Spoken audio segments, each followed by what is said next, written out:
Siempre un honor platicar contigo, aprender de ti. Es Rashabot, te mando un gran abrazo. ¿Cómo ves? ¿Quién es quién en las mañaneras? ¿Quién es quién en las mentiras? Qué gusto saludarte. Hola, ¿qué tal, Luis? Buenos días y buenos días al auditorio. Bueno, pues se trata otra vez de definir lo que tiene que ser la relación entre la prensa y el poder. La prensa y, por supuesto, en este caso, la presidencia de la República. Eh, es cierto que, pues, hablar de esto es al tema de largo alcance durante mucho tiempo. La prensa, y entendido esto, pues, por supuesto, medios de comunicación en general, pero el presidente se va específicamente por la prensa escrita. Eso es lo que parece que le preocupa más y establece claramente una confrontación abierta y dice no todos los medios, pero sí la mayoría, que pues de alguna forma se convierte en algo así como en el enemigo público número uno. Y esto es lo que sucede comúnmente cuando, por un lado, no existe un diálogo entre gobierno y medios. Esto es algo muy, muy claro. ¿Qué es que no existe un diálogo entre gobierno y medios? Es que simplemente la información o el diálogo o la posibilidad de establecer contacto, pues se rompe, por lo menos en este tipo de medios de comunicación, o sea, escritos. Eh, Esto es lo que le preocupa mucho, le preocupan al presidente las primeras planas y le preocupan los columnistas fundamentalmente. Eh, ¿Por qué?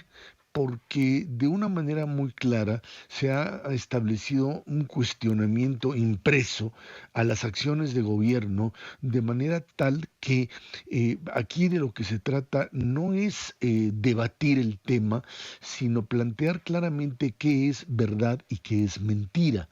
Es muy común que este tipo de diálogo siempre en una democracia es un diálogo ríspido, que los gobernantes siempre salen a desmentir aquello que en muchas ocasiones los columnistas obtienen información de forma, digamos, pues no muy limpia, llamémosle así, de fuentes que vienen del propio gobierno como parte de la pugna que se da dentro de la propia administración, Luis.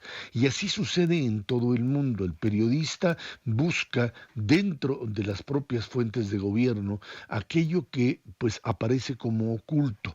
Esto por un lado.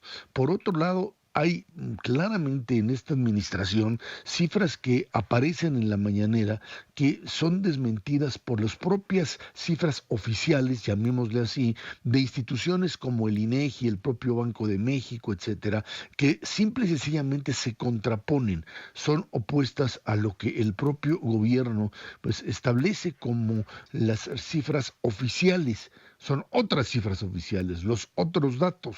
Y ahí es donde aparece este tipo de relación. Es una relación en donde no hay un diálogo, donde no hay una especie de ven aquí a que yo te explique o una respuesta pública para que yo te diga qué es lo que en realidad está sucediendo o lo que yo creo que es la realidad que sucede, sino se da en el marco de una confrontación abierta en donde yo soy el dueño de la verdad, donde yo tengo la información y la interpretación única y tú eres un opositor al que tengo que desnudar frente al público. Y eso simple y sencillamente pues termina por confrontar a las dos partes en algo que pues es claramente ajeno a un proceso democrático. Incluso voceros del propio gobierno, incluso aquellos que fungieron como sus propios operadores o operadoras políticas durante mucho tiempo desde la propia trinchera periodística, hoy salen a decir abiertamente que esto simple y sencillamente no es un modelo democrático como tal. ¿Por qué razón?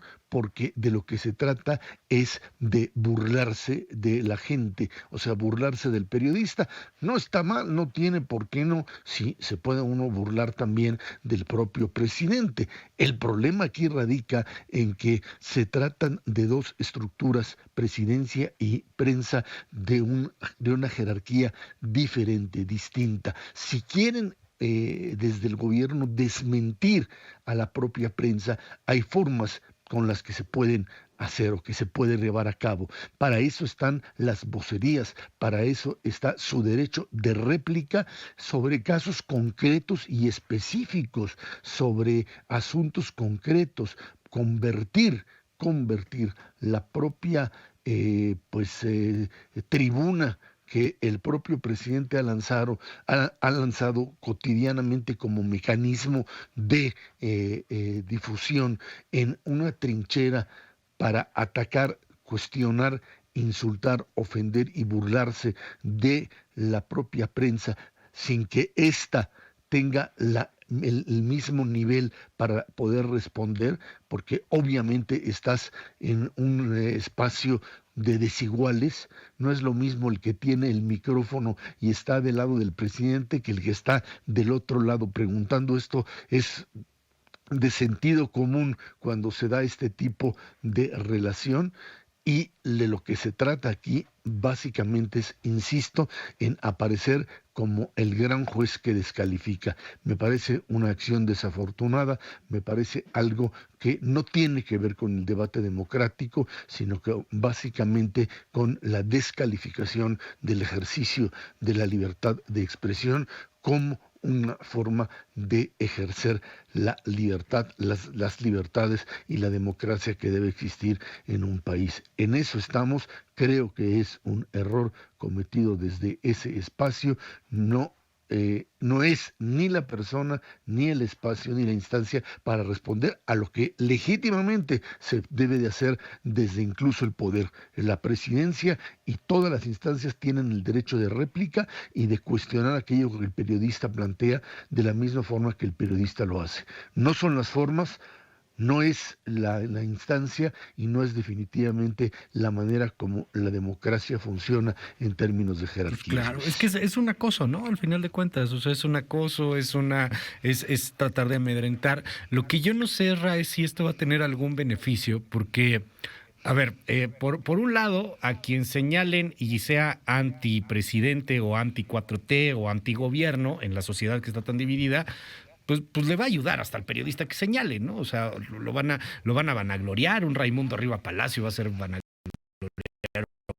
más, está bien lo que dice, un Loret, Soto, no sé, al lado por las personas que no están a favor del gobierno, pues lo van a terminar casi que por martirizar, es mártir, es bueno él que estuvo ahí, tuvo que ser señalado.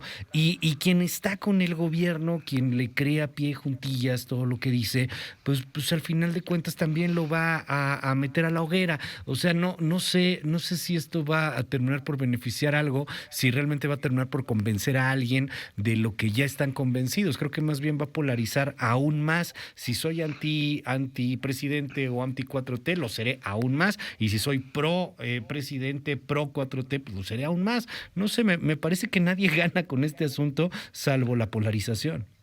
Sí, de lo que se trata básicamente es de generar eso, una polarización en donde el periodista o en buena parte del periodismo queden señalados como aquellos que tienen una ilegítima causa que defender y que por lo tanto no son creíbles y no hay que creerles.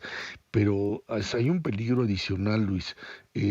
Cuando se hace ese tipo de campaña desde poder, pues daña no solamente la propia imagen, lo que tú quieres, eso es lo de menos para el periodista, que empieza, pues se burlan de él desde el poder dice, pues ustedes se burlan de mí, yo también. No es la misma jerarquía, no es exactamente la misma estructura y ni el mismo nivel de fuerza con el que se actúa desde un lado o desde el otro, por supuesto, pero hay algo más, se da o se abre la puerta para el ejercicio de otro tipo de violencia contra el periodismo. Abiertamente se pone al periodista en la picota, se le pone al periodista en el banquillo de los acusados para que el pueblo, así como se le llama en el abstracto, pues pueda ejercer la violencia que quiera contra ese periodista cuando se lo encuentre, porque finalmente se trata de un traidor, no se trata de un elemento legítimo legítimo de la democracia, sino en un traidor a la causa única y justa. Y ese es el peligro que se corre, Luis, cuando te empiezas a plantear que tal o cual persona es alguien pues que pues ha cenado sincronizado. O sea, estás hablando de una conspiración, estás hablando de periodistas que se han convertido en enemigos de la patria y en enemigos del poder y que por lo tanto Uf, qué son peligroso. sujetos a la presión, a una Ujú. presión, digamos, no válida en una democracia. Y ese es el gran riesgo y Sí. ahí es donde hay que levantar la voz sin duda alguna, Luis. Por supuesto, Erra, te mando un gran abrazo, querido Erra, y estamos al habla, si nos permites. Claro Siempre. que sí, muchas gracias, Luis, buen día. Un honor siempre poder platicar contigo, Erra Chabot. Sígalo en @ZChabot.